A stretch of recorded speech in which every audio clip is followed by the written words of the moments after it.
Hello everyone, हामी चाहिँ आमा छोरा आज घरमा, किनभने भाइको समर भ्याकेसन सुरु भयो।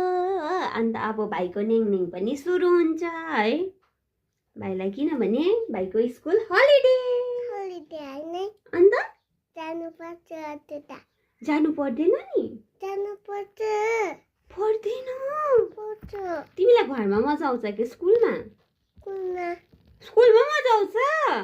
अब यस्तो त छ हो, घरमा मजा आउँदैन किन?